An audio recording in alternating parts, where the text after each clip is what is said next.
Hi, this is Jed Wonderly with the Utah Sports Report. And holy cow, that was a heck of a game on Saturday. Digging it. The first half and the second half were obviously two very different halves. But I don't think that first half was quite as bad as a lot of people think. But I think that second half was every bit as good as a lot of people think. Now, this video is being sponsored by me and Noble Home Loans. I'm the principal lending manager for Noble Home Loans in Utah. If you have any questions about mortgages, whether it's a refinance or purchase a home, a second home, or an investment property, I'd love to chat with you and see what I can do to help you out. I'm going to put a link to my website down below where you can watch there's a 6-part video series on real estate investing. But enough about that. Let's get into this episode, and we're going to be talking about a little bit about last week's game, but we're going to be talking a lot about the upcoming game and what it means for our season and whatnot. And we'll be back right after this. And they'll run it, Jordan! Ty Jordan! See you later! Touchdown, Utah! 4 seconds, 3 seconds. Back to Van Dyke, deep 3 up. And good! It's good! They just need this to finish their best beam rotation of the year. And look at Ford, says get on your feet. Alrighty, I hope you enjoyed that. If you watched last week's episode, you'll notice there was a little difference between that opening and the one I had last week. My son added one more highlight for me. And what I hope to do is, if there's a really awesome play in a game on any given week, is maybe put that in the highlights. I'm always going to keep that Ty Jordan highlight in because I want to always recognize and remember him. But hope you like that opening, and let's get discussing. And by discussing, I mean feel free to comment below and leave your thoughts. I want to hear what you guys think as well. I'd like to think I'm fairly well educated on college football and the Utes and whatnot, but I'm always happy to hear your side of the story and your thoughts. So feel free to comment, and that would be great. Also, please like and subscribe. If you're not subscribed, I'm going to be doing this every week, and maybe to the chagrin of some people, but too bad. It's coming your way. If you don't want to watch it, you don't have to, but I would love it if you did. So let's get into this. So the first half, had some issues. Boy, that first drive that we had, I thought was awesome. I think Rising made a couple of fantastic passes. And the receivers made also some really nice catches as well. But he had one great pass to Valet or Valet, or however you say his name. I've heard it both ways from different announcers, so I like to call him Valet. I think that's how it is, but I could be totally wrong. And he had a great pass to Dalton Kincaid. What a catch he made. Holy cow, that was amazing.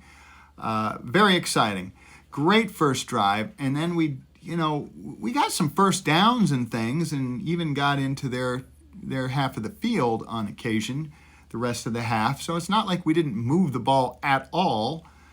We only rushed for 63 yards in that half. So, if that's all we did in the second half, then we'd have only had 126 yards for the game rushing, and that's not a typical Utah team for sure. That said, the Arizona State rushing defense had been holding teams to, I believe, about 117 yards per game. So they were a very stout defense, and I think our offensive line did really well, didn't give up a sack. By the end of the game, we had 208 rushing yards. We rushed for, roughly 145 yards or something like that in the second half. So that was very good, very positive thing. But in the first half, we had some things where we could have been tied basically. There was an overthrow. Cam had an overthrow to Theo Howard, whereas if he had hit him, Theo would have walked into the end zone, and it would have been, that would have been our second touchdown. And then right at the end of the half, we were marching down and looking like we were going to get a touchdown, not just a field goal. And rising through a pass to Keithy. And I think their safety just made a really aggressive play on the ball, knocked Keithy out of the way to get to the ball, and that's perfectly legal.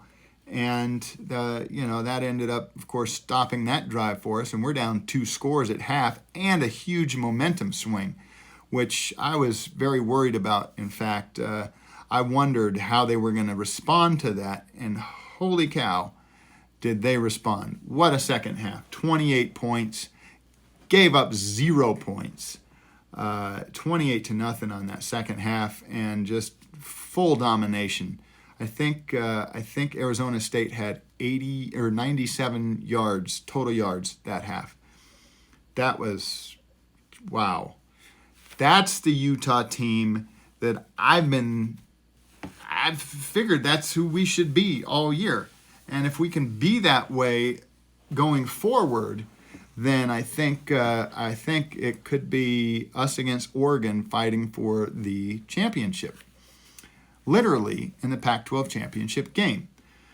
So let's talk a little bit about the upcoming game.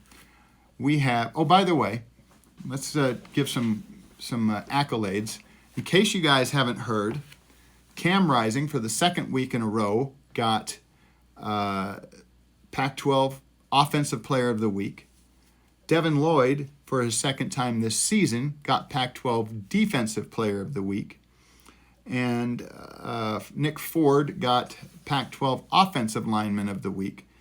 So we've just been doing really, when we have performances like that, I think that's going to, really help not only with our wins and losses thing, but it's also going to help, I think, spur the rest of the team on. I think that's very inspiring when players have performances like that. So I'm very excited about the possibilities we have for the rest of this season. That said, we do have a tough game against Oregon State. Now, most people thought at the beginning of the season that Oregon State was a kind of an improving team, and a team that has definitely shown signs of potential over the last couple of years with Coach Smith, who himself played quarterback at Oregon State.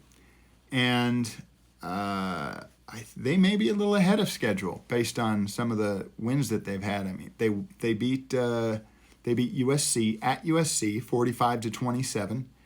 They beat was it Stanford? I think they beat Stanford. They beat somebody else that is typically pretty good. But they're not going to be a pushover. They have the number 1 rushing offense in the conference. They have a decent throw game. It's not like they're one-dimensional. And their defense is halfway decent. It's not, elite, but it's also not bad. So I think we need definitely to come to play, and we need to be ready, and I think we will be.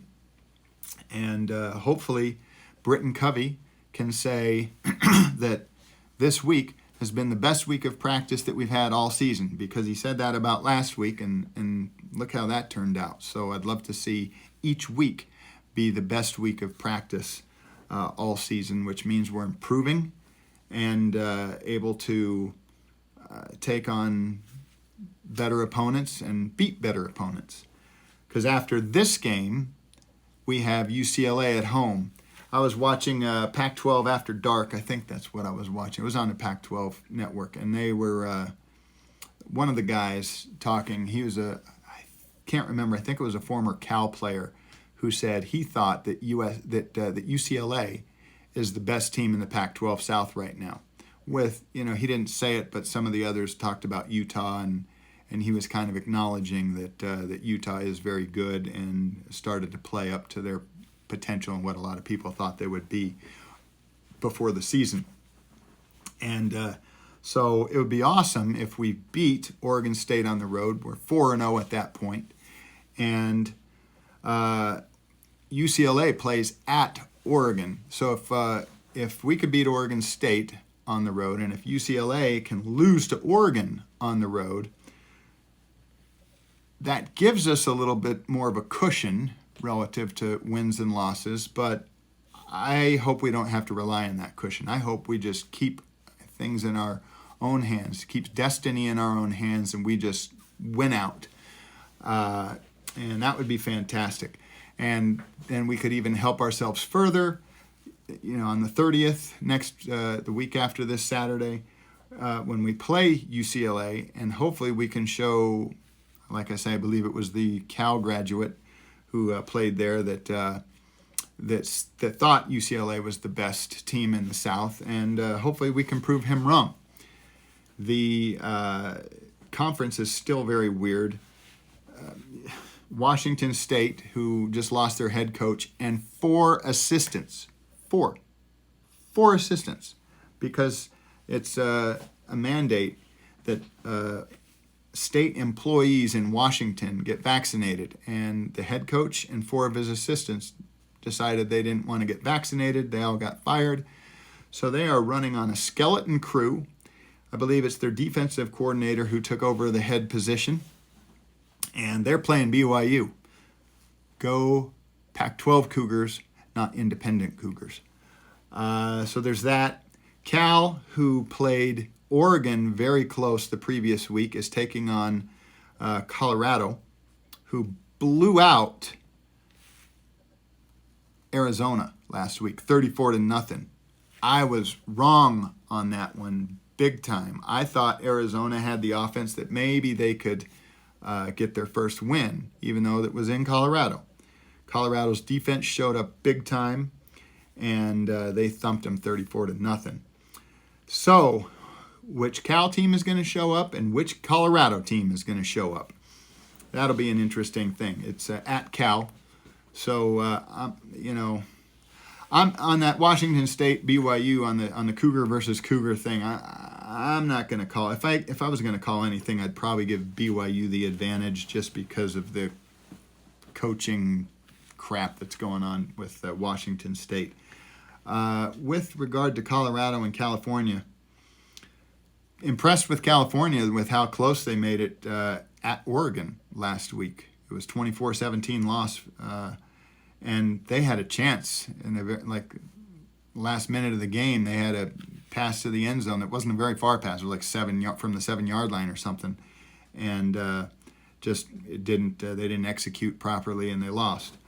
And Colorado took care of business at home big time over Arizona. So that's a tough one to call.